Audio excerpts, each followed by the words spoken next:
Jatketaan edelleen jääkiekolla. Urheilun suurimmat sponsorirahat Suomessa liikkuvat jääkiekossa. Yhä useammin yritykset kutsuvat liikekumppaneitaan vieraikseen seuraamaan otteluita. Joskus myös tavallinen duunari pääsee katsomaan jääkiekkoa VIP-näkökulmasta. Seurasimme torstain kierroksella Kyröskosken sahan työntekijöiden Tampereen vierailua. Tänään on se päivä. Työnantaja tekee itsensä tykö ja tarjoaa 50 työntekijälleen ikimuistoisen illan Ilveksen ja Tapparan paikallisotteluun. Metsätimper sponsoroi Ilvestä, joten se, joka uneksii uraputkesta, sanoo Ilveksen. Liekö hänen kohtalonaan pukkaputki? No kumman täällä on terveellisempi liikkua, Tapparan vai Ilveksen miehen? Ei ainakaan Ilveksen. Sinä olet ehdoton Tapparan kannattaja. Joo, kyllä mä oon. Kaikille jaetaan tällaiset Ilveksen lippikset, jotka on sitten pidettävä miehekkäästi päässä.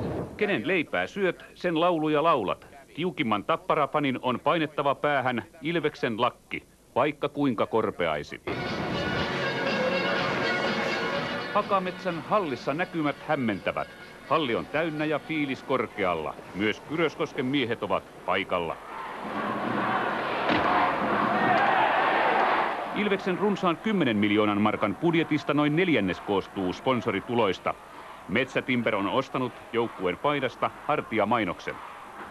Kuinka paljon tuo Metsätimperin hartiamainos maksaa? Täytyykö sanoa? 300 000. Taistelu sponsorirahoista on kovaa peliä.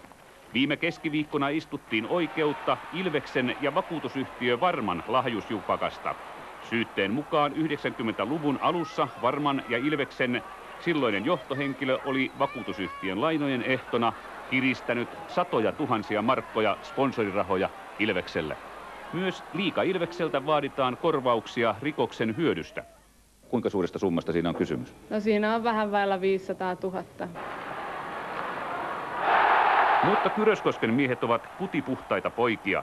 Metsätimperin nimikkopelaaja saa yhtiöltä käyttöönsä kännykän ja pienen stipendin.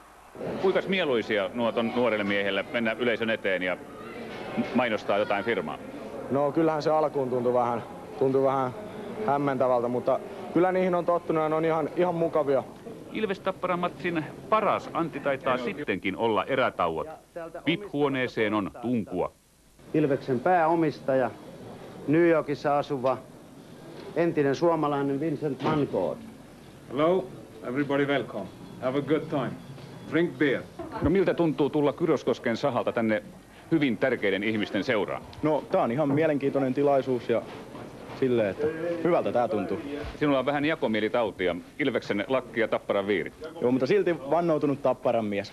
Vaikka joukkueet ovat jo palanneet erätauolta, Kyröskosken miehillä ei ole vielä kiirettä.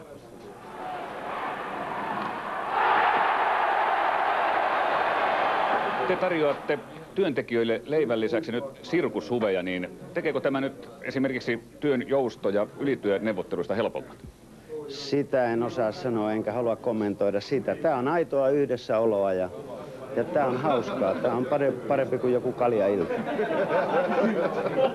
Oven ulkopuolella Ilves-Tappara peli käy kuumimmillaan, mutta mitäs siitä? Onhan VIP-huoneessa televisio. Ykkösen vie sen silti. Kyllä sä Oskari. Kuinka menes teihin huomenna? Olen kustannuspaikalla kello 6.